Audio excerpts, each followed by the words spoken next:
अजीब बला है ये वक्त। हम इससे पहले का कुछ नहीं जानते और इसकी बात का समझने का अभी इल्म नहीं रखते। बस ये पता है कि ये लम्हा है जिससे इसकी इब्तिदा हुई। इस एक लम्हे में ये कायनात वजूद में आई और हमारी ज़िंदगी भी इसकी ताल में आई। दिल दिल ने हमारी गड़ी चलाई। चांद तारों के गर्दिश ने दिन बनाए, कुदरत ने महीना और सूरज ने साल। और ये भी जान लिया कि ज़मीन गोल है और वक़्त हर जगह एक जैसा नहीं। साइंस की यही बात मुझे बहुत ही मुतासिर करती है। ये कभी भी कहीं भी किसी चीज़ को पूरी तरह से मुकम्मल तौर पर नहीं मानती, बल्कि ये सवाल कहती रहती है और जवाबात लेती है और जवाब में फिर से सवाल। इस तरह ये तसलसल चलता रहता है और ये सफ़र कभी ख़त्म नहीं।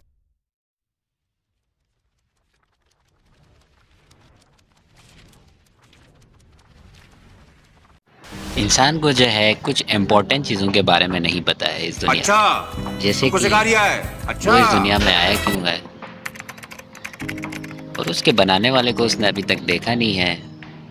और जो एक अजीब चीज़ सबसे ज़्यादा जो परेशान करती है इंसानियत को, वो है टाइम।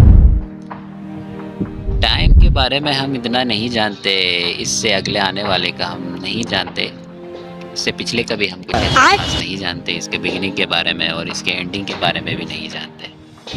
और ये एक ऐसा मुश्किल टॉपिक है जिसने इंसान को बिल्कुल ही उलझा के रखा हुआ है।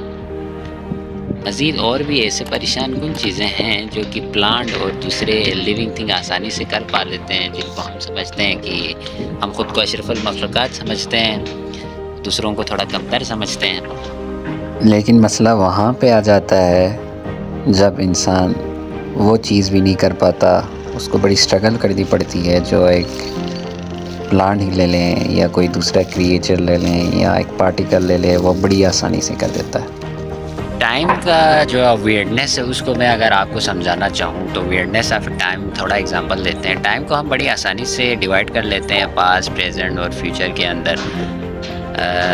तो फिज़िक्स के अंदर एक और क्वांटम फिज़िक्स के अंदर स्पेशली उसके अंदर एक सुपर पोजिशन का स्टेट जो होता है, हम कहते हैं, या कोई श्रोडिंगर कैट को ले लें कि दोनों चीज़ें एक ही टाइम पर होती है। फॉर एग्ज़ाम्पल कैट लाइव भी होता है और कैट डेड भी होती है एट अ टाइम, जब तक उसकी वेव फंक्शन कोलैप्स नहीं कर जाती।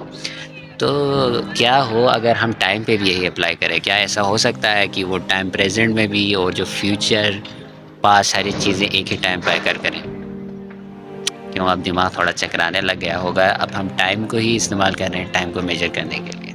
कैसा लगा? ये तो आपने मेरी नॉलेज में इजाफा किया है। ये तो मुझे फैलानी चाहिए पूरी दुनिया में। क्या बयान दिया है आपने भाई। अब आप लोग सोच रहे होंगे कि ये बंदा आखिर चाहता क्या है। अजीब गरीब बातें कर रहा है ना, अपना इंट्रोडक्शन दे रहा है, बस एवं ही शुरू हो गया है। तो मैं आपको बता दूं, मेरा नाम है हसनैन अहमद और आज का मौसम बड़ा खूबसूरत था मेरी यूनिवर्सिटी में। तो मैंने सोचा कि क्यों ना आपको भी इस मौसम का सैर करा दिया जाए और साथ ही साथ अपने ख्यालात से थोड़ा बहुत आशना करा दिया जाए। अभी मजा आएगा ना भिड़ो।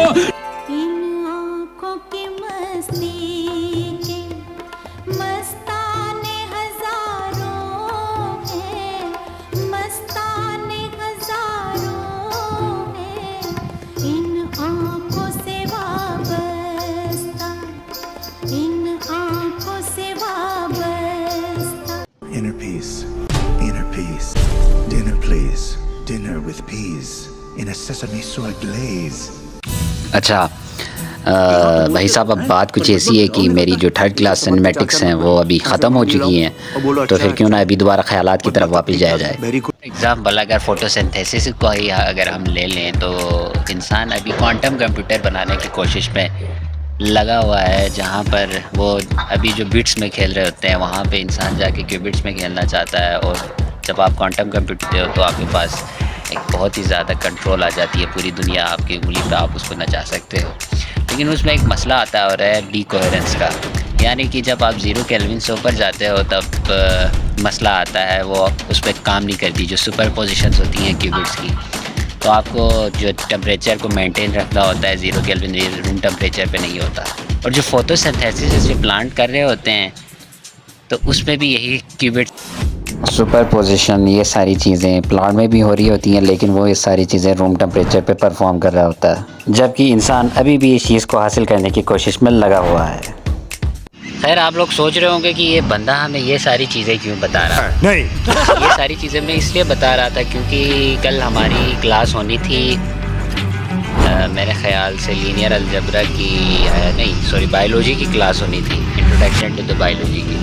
तो उसकी जगह पे हमें कोई बंदा आ गया जी कम्युनिकेशन सिखाने। तो कम्युनिकेशन सिखाने से पहले उस बंदे ने हमें लोगों के बारे में बताया कि दुनिया में कितने टाइप के लोग होते हैं, आपको कम्युनिकेट करने से पहले उनके बारे में बताना चाहिए। तो उसने कोई क्वाड्रेंट्स बना दिए 4, उसमें एक्सप्रेसिव, नॉन एक्सप्रेसिव, पता नहीं रिस्पॉन्सिव, लेस रिस्पॉन्सिव, 4 क्वाड्रेंट में बता दिया और सारे ह्यूमैनिटी को उसी में डिस्ट्रीब्यूट कर लिया। तो मैं सोच रहा था यार मैं तो फिज़िक्स का स्टूडेंट हूँ, तो जब हम पढ़ते हैं सबसे पहले इलेक्ट्रॉन से ही शुरू करते हैं, हाइजेनबर्ग और श्रोडिंगर की जो होती हैं इलेक्ट्रॉन्स के बारे में कैलकुलेशंस।